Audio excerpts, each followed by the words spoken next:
তুলসী একটি ঔষধি গাছ। তুলসী গাছের পাতা, বীজ, বাকল ও শেকড় সবকিছুই অতি প্রয়োজনীয়। তুলসী গাছ লামিয়াসি পরিবারের অন্তর্গত একটি সুগন্ধি উদ্ভিদ। তুলসী পাতার গুণাগুণ হয়তো বলে শেষ করা যাবে না। বিশেষজ্ঞদের মতে সুস্থ থাকতে প্রতিদিন একটি করে তুলসী পাতা চিবিয়ে খান।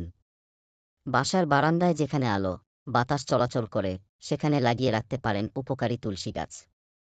শিশু থেকে শুরু করে যে কোনো বয়সের মানুষের ঠান্ডা, সর্দিকাশির ক্ষেত্রে তুলসী পাতা মহৌষধ।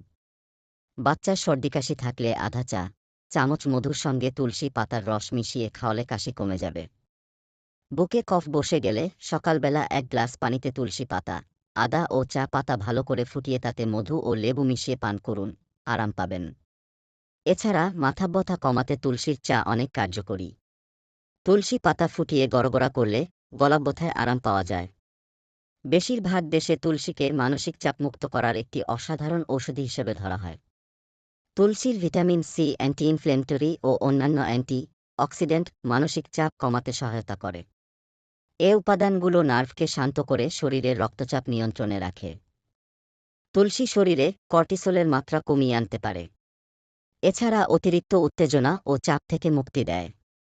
বৈজ্ঞানিক পরীক্ষায় প্রমাণিত হয়েছে তুলসী পাতায় রয়েছে অসাধারণ রোগ প্রতিরোধ করার ক্ষমতা, যেমন অ্যাজমা, ফুসফুসের সমস্যা, ব্রঙ্কাইটিস ইত্যাদি। এছাড়া জ্বরের সময়ও তুলসী পাতা খুব উপকারী। বর্ষাকালে এই তুলসী পাতা ও এলাচি দিয়ে ফোটানো পানি পান করলে খুব সহজেই নানা রকমের রোগের হাত থেকে মুক্তি পাওয়া যায়। বিভিন্ন সার্জারির পর বা কোনো ক্ষতস্থানে তুলসী পাতা বেটে লাগালে তা বেশ তাড়াতাড়ি শুকিয়ে ওঠে। তুলসী পাতা রক্তের সুগারের মাত্রা ও কোলেস্টেরল দুটোই কমাতে সাহায্য করে, যার ফলে খুব সহজেই আপনি ওজন বৃদ্ধির হাত থেকে মুক্তি পেতে পারেন। ক্যান্সার প্রতিরোধ করতে তুলসী পাতা খুবই উপকারী। তুলসী পাতায় রয়েছে রেডিও প্রোটেক্টিভ উপাদান, যা টিউমারের কোষগুলোকে মেরে ফেলে। তুলসী পাতায় থাকা ফাইটোকেমিক্যাল যেমন রোসমারিনিক অ্যাসিড, মাইরেটিনাল, লিউটিউলিন এবং এপিজেনিন ক্যান্সারের বিরুদ্ধে খুবই কার্যকরী। অগ্ন্যাশয়ে যে টিউমার কোষ দেখা দেয় তা দূর করতেও তুলসী উপকারী। ব্রেস্ট ক্যান্সার প্রতিরোধ করতেও তুলসী পাতা খুব কার্যকরী।